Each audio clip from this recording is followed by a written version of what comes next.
स्वागत है दोस्तों आपका हमारे चैनल धाकड़ ऑनलाइन स्टडी में। दोस्तों इस वीडियो के अंदर हम राजस्थान पंचायती राज और 73वां संविधान संशोधन अधिनियम 1992 से संबंधित 100 महत्वपूर्ण एमसीक्यू जो है इस वीडियो के अंदर समझेंगे, जो आपके हर एक गवर्नमेंट एग्ज़ाम यानी कि पटवारी, वीडियो कांस्टेबल, ग्रुप डी और जो है रीट संबंधित सभी एग्ज़ाम के लिए महत्वपूर्ण जो है साबित होने वाला है।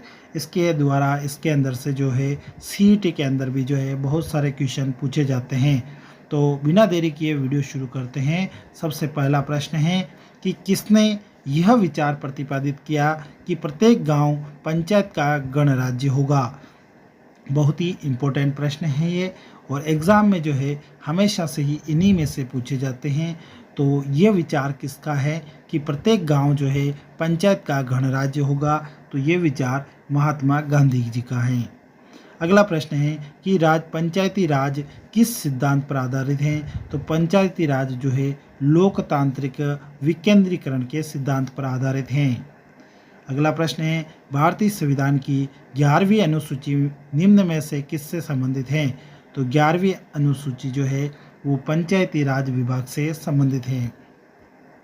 चौथा क्वेश्चन है कार्यकारी अधिकारी हैं और दूसरी तरफ संस्था हैं, तो आपको नीचे दिए गए कूट से इनको जो है मैच करवाना है। तो यहाँ पर अगर हम देखें तो जो सरपंच है वो ग्राम पंचायत का जो है यानी ग्राम पंचायत संस्था का जो है मुख्य होता है या कार्यकारी अधिकारी होता है, तो ए का जो है दूसरा हो जाएगा। फिर चेयरमैन जो होता है वो अपने नगर पालिका का होता है, तो ये 3 हो जाएगा। उसके बाद जो है मेयर जो है वो नगर निगम का आता है, और पार्षद जो हैं पार्षद अपने वार्ड के होते हैं, तो ये जो है इसका सही मिलान हो जाएगा। और ये जो है आपके कौन से ऑप्शन के अंदर है, तो ऑप्शन नंबर सी जो है इसका बिल्कुल करेक्ट आंसर हो जाएगा। उसके बाद अगला है 73वें संविधान संशोधन के संबंध में निम्नलिखित कथनों पर विचार कीजिए। यहाँ पर आपको 4 कथन दे रखे हैं, आपको बताना है कि कौन से कथन जो है इनमें से सही है। कौन से कथन जो है इनमें से सही हैं। तो यहाँ पर पहला कथन दे रखा है, यह ग्राम सभा को पंचायत राज व्यवस्था की नींव के रूप में परिकल्पित करता है। बिल्कुल सही है, ग्राम सभा जो है पंचायत राज व्यवस्था की नींव की तरह जो है काम करती हैं। उसके बाद दूसरा है, यह सुनिश्चित करता है कि पंचायत निकायों का 5 वर्षों का निश्चित कार्यकाल हो। यह भी बिल्कुल सही है, 5 वर्ष के अंदर निश्चित कार्यकाल होता है। तीसरा है, यह अनुबंधित करता है कि किसी पंचायत का अध्यक्ष पंचायतों के मतदाताओं द्वारा निर्वाचित होता है। ये भी बिल्कुल सही है कि पंचायत का जो अध्यक्ष होता है वो मतदाताओं द्वारा निर्वाचित होता है। चौथा है, इसके द्वारा पंचायत राज संस्थाओं में 33% स्थान अन्य पिछड़े वर्गों के लिए आरक्षित किए गए हैं। तो 33% स्थान अन्य पिछड़े वर्गों के लिए आरक्षित नहीं किए गए हैं, यानी ये चौथा कथन जो है गलत हो जाएगा।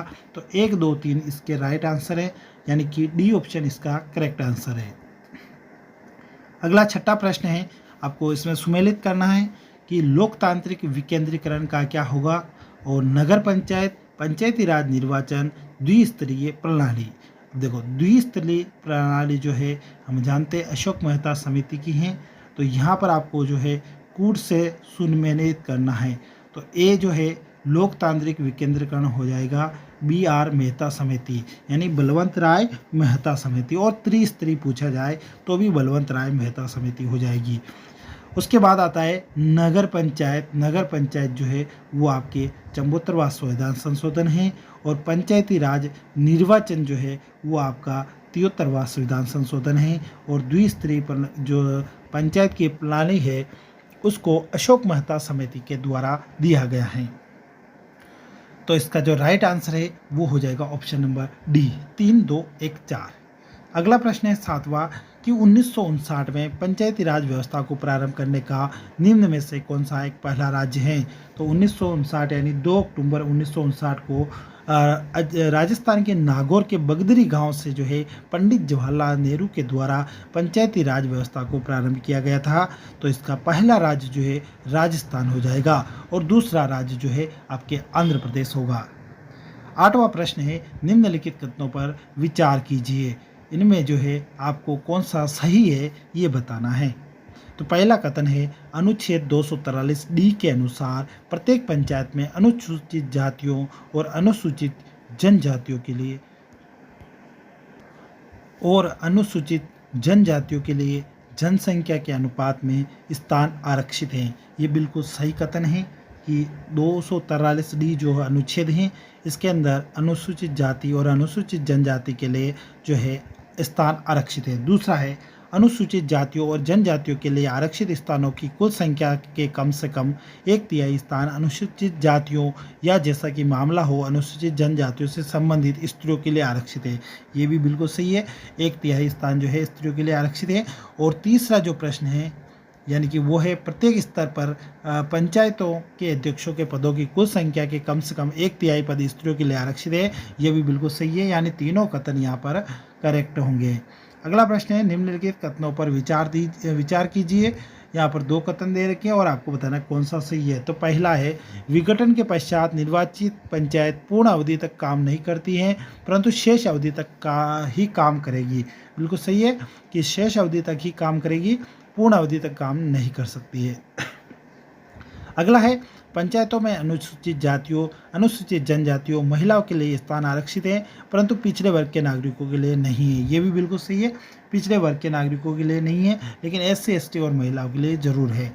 तो सी ऑप्शन यहाँ पर राइट आंसर हो जाएगा। 10वां प्रश्न है निम्न में से किस समिति ने स्थानीय वित्त आयोग के निर्माण का सुझाव दिया। तो वित्त आयोग के निर्माण का सुझाव जो है अशोक मेहता समिति के द्वारा दिया गया है। 11वां प्रश्न है निम्न कथनों में से कौन सा एक सही है। तो स्थानीय शासन राज्य सरकार से प्राधिकार प्राप्त करती है, उसके अधीनस्थ होती हैं, तो ये कथन जो है बिल्कुल सही आंसर है। अगला प्रश्न है मनरेगा कार्यक्रम का क्रियान्वयन किसके द्वारा किया जाता है। तो मनरेगा कार्यक्रम का क्रियान्वयन जो है ग्राम पंचायत के द्वारा ही किया जाता है। 13वां प्रश्न है पंचायत समिति का सदस्य जो है जनता के द्वारा प्रत्यक्ष रूप से निर्वाचित होता है। अगला प्रश्न है निम्न में से किसने स्थानीय स्वशासन को भारत में लागू किया। तो स्थानीय स्वशासन का जनक के रूप में हम लॉर्ड रिपन को जानते हैं। अगला प्रश्न है निम्न में से किस कमेटी ने यह प्रस्ताव रखा कि पंचायत राज व्यवस्था के चुनाव पार्टी लाइन पर किए जाए। तो ये पार्टी लाइन का जो है विचार अशोक मेहता कमेटी के द्वारा रखा गया है। 16वां प्रश्न है राजस्थान में पंचायती राज संस्थाओं के प्रमुखों के विरुद्ध अविश्वास प्रस्ताव नहीं लाया जा सकता है। तो इसका राइट आंसर हो जाएगा कि जब पद ग्रहण कर ले और 2 वर्ष का कार्यकाल पूरा कर ले तब उसके विरुद्ध जो है अविश्वास प्रस्ताव नहीं लाया जा सकता। 17वां प्रश्न है पंचायतों के चुनाव का निर्णय कौन लेता है। तो पंचायतों के चुनाव का जो निर्णय होता है वो राज्य सरकार के द्वारा लिया जाता है। 18वां प्रश्न है कि निम्नलिखित समितियों में कौन सी पंचायती राज व्यवस्था से संबंध नहीं है। तो संथानम समिति जो है वो पंचायती राज व्यवस्था से संबंधित नहीं है। अगला 19वां प्रश्न है निम्न में से किसने पंचायती राज के लिए 3 स्तरीय व्यवस्था की सिफारिश की। तो त्रिस्तरीय व्यवस्था जो है बलवंत राय मेहता के द्वारा की गई है। 20वां प्रश्न है संविधान की 12वीं अनुसूची किसके कार्यों से संबंधित है। तो संविधान की 12वीं अनुसूची जो है वह नगर पालिकाओं के कार्यों से संबंधित है। अगला प्रश्न है राजस्थान सरकार ने राजस्व से भिन्न मामलों के लिए पंचायत स्तर पर किसे लोक सुनवाई अधिकारी के रूप में अधिसूचित किया है। तो लोक सुनवाई अधिकारी के रूप में जो है ग्राम सेवक ग्राम विकास अधिकारी को जो है अधिसूचित किया है। 22वां प्रश्न है राजस्थान में एक ग्राम सभा बनती है। तो राजस्थान में ग्राम सभा जो है पंचायत सर्किल में आने वाले गांवों के पंजीकृत मतदाताओं के द्वारा बनती हैं। अगला प्रश्न है स्थानीय सरकार नाम की संरचनाएं होती हैं। तो स्थानीय सरकार नाम की संरचनाएं केवल प्रजातांत्रिक देशों के अंदर होती हैं।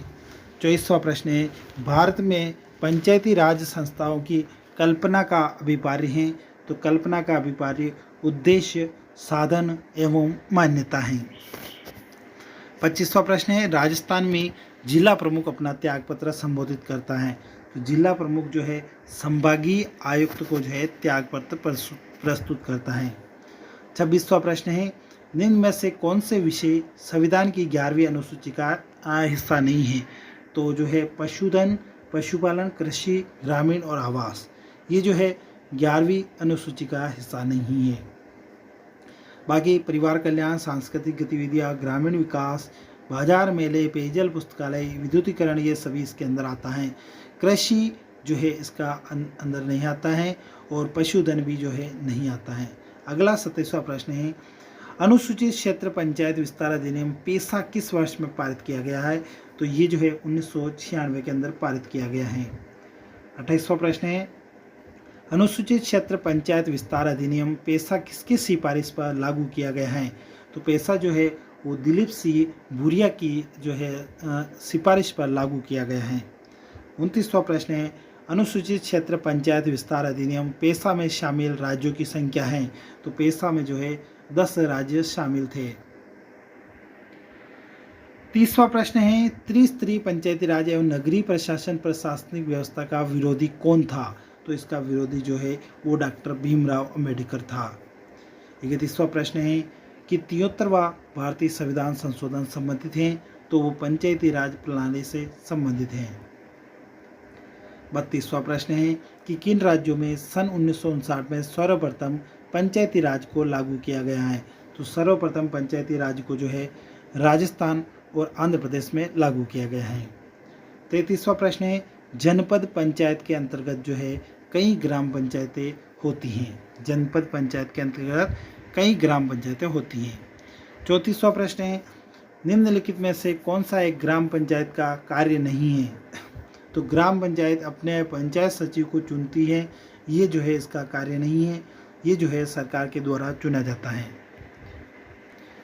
अगला प्रश्न है, ग्राम सभा के बारे में निम्नलिखित कथनों में से कौन सा सही है?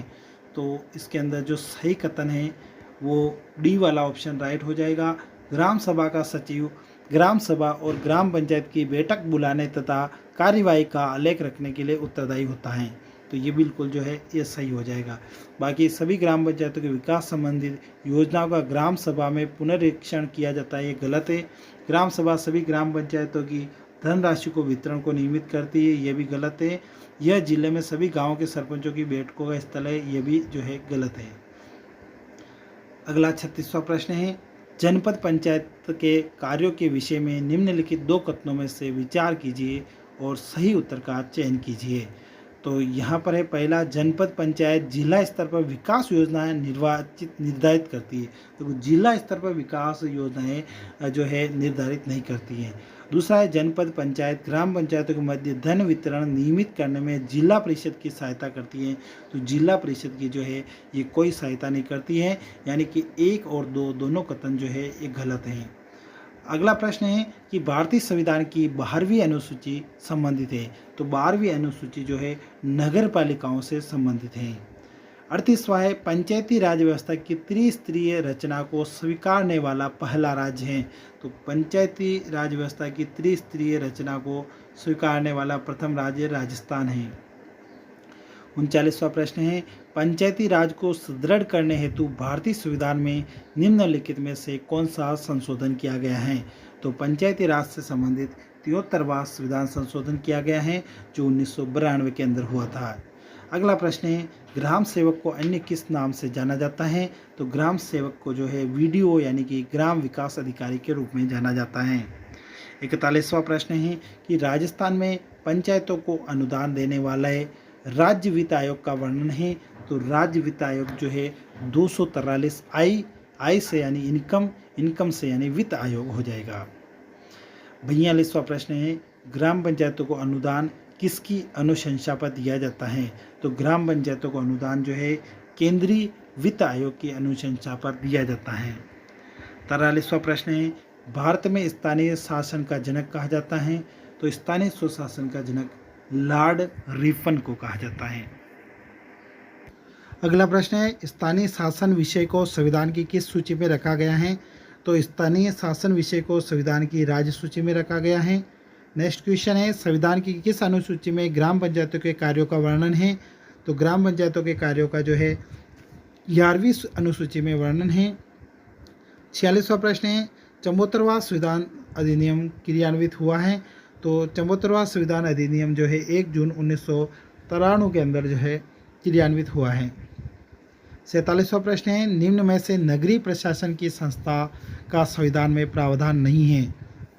तो छावनी मंडल जो है इसका प्रावधान नहीं है। गुजरात में जिला परिषद को किस नाम से जाना जाता है? तो जिला पंचायत के रूप में जाना जाता है। राजस्थान में पूर्व प्रचलित पंचायती राज अधिनियमों को कब संशोधन किया गया है? तो पंचायती राज अधिनियम को जो है 1994 में संशोधित किया गया है। 50वां प्रश्न है, भारत में सामुदायिक विकास कार्यक्रम कब प्रारंभ किया? तो सामुदायिक विकास कार्यक्रम 1952 में प्रारंभ किया गया है। 51वां प्रश्न है, भारतीय संविधान के किस अनुच्छेद में प्रारंभ में पंचायतों के संबंध में प्रावधान किए गए हैं? तो अनुच्छेद 40 जो है इसका राइट आंसर हो जाएगा। 52वां प्रश्न है, 73वां संविधान संशोधन कब से परिवर्तित हुआ है? तो 73वां संविधान संशोधन 24 अप्रैल 1993 से परिवर्तित हुआ है।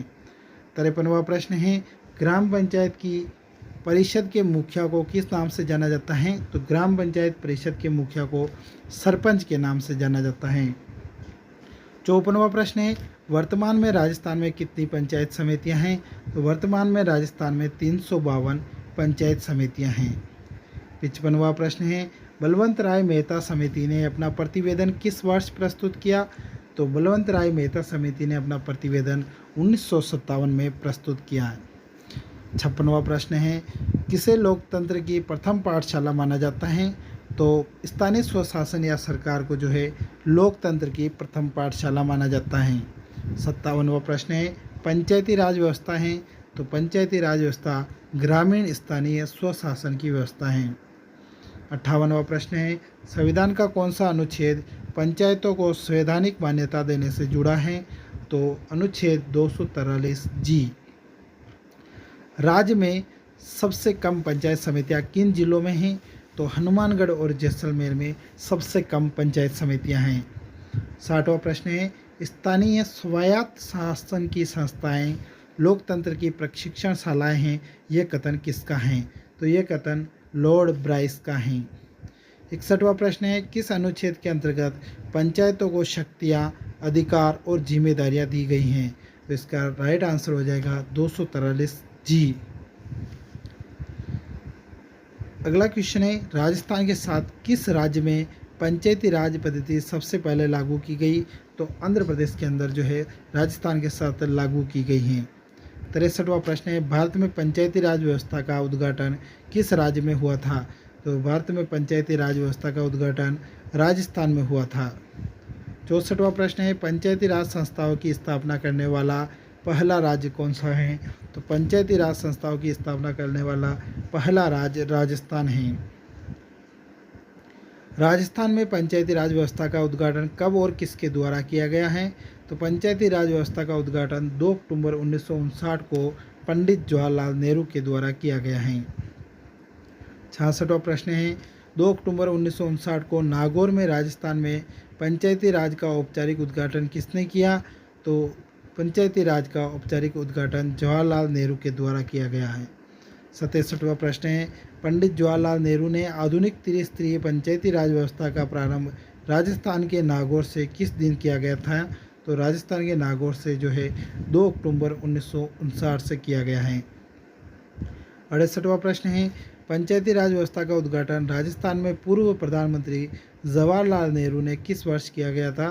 तो पंचायती राज व्यवस्था का उद्घाटन जो है 2 अक्टूबर 1959 को किया गया, यानी डी ऑप्शन राइट हो जाएगा। अगला प्रश्न है, राजस्थान में पंचायती राज पद्धति को अपनाने की तिथि है?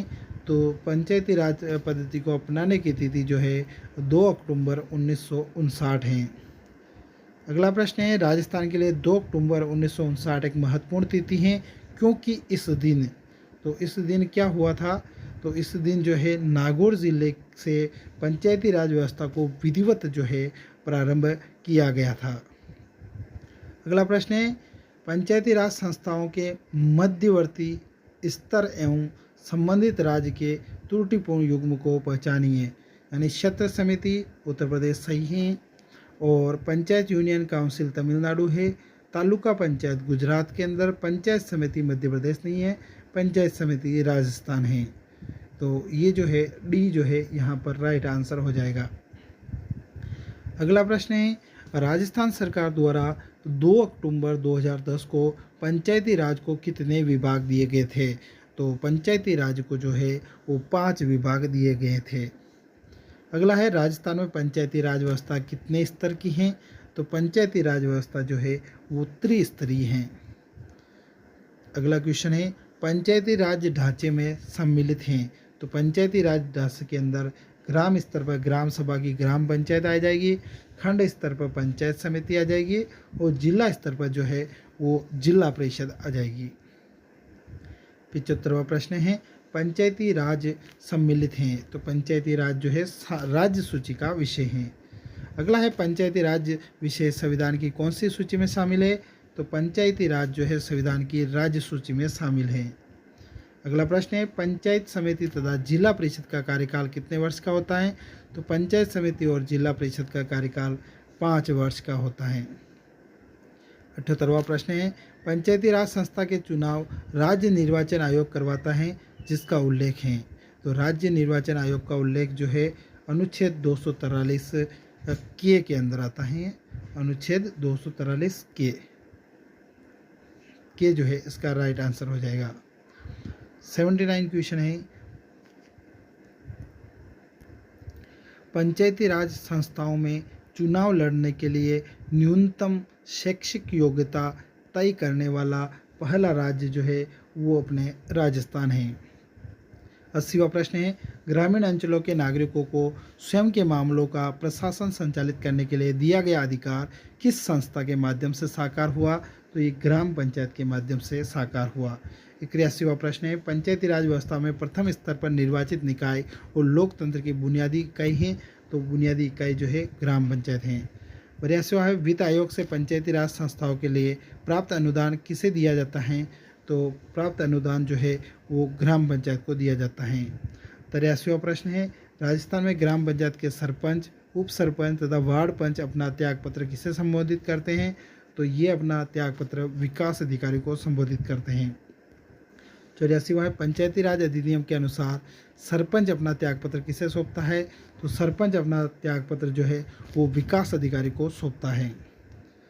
अगला है, राजस्थान विकास अधिकारियों का नियुक्ति विभाग कौन सा है? तो राजस्थान का जो विकास अधिकारियों का नियुक्ति विभाग जो है वो पंचायती राज विभाग है। 86वां प्रश्न है, राजस्थान में सर्वप्रथम ISO प्रमाण पत्र प्राप्त करने वाली बाड़मेर जिले की ग्राम पंचायत कौन सी है? तो गंगाला जो है वो बाड़मेर जिले की ग्राम पंचायत है। अगला प्रश्न है, राजस्थान में पंचायती राज संस्थाओं का मध्यवर्ती स्तर जो है वो पंचायत समिति है। अगला है, राजस्थान में पंचायत समिति की कुल संख्या पूर्ण गठन से पूर्व थी। तो पूर्ण गठन से पूर्व जो है 352 थी। 89वां प्रश्न है, विकास खंड स्तर पर पंचायत का स्वरूप कहलाता है। तो विकास खंड स्तर पर पंचायत का स्वरूप जो है वो पंचायत समितियां कहलाता है। तो दोस्तों ये थे आपके ग्राम पंचायत और 73वें संविधान संशोधन से संबंधित इम्पोर्टेंट क्वेश्चन जो हर एक गवर्नमेंट एग्ज़ाम यानी कि आपके वीडियो, पटवार, रीट, कांस्टेबल, चतुर्थ श्रेणी और जितने भी राजस्थान के जो गवर्नमेंट एग्ज़ाम है सभी के लिए बहुत ही महत्वपूर्ण है। दोस्तों आपको वीडियो पसंद आया है तो वीडियो को लाइक और हमारे चैनल को ज़रूर सब्सक्राइब कर दें। धन्यवाद दोस्तों, मिलते हैं नेक्स्ट वीडियो में, तब तक के लिए जय हिंद।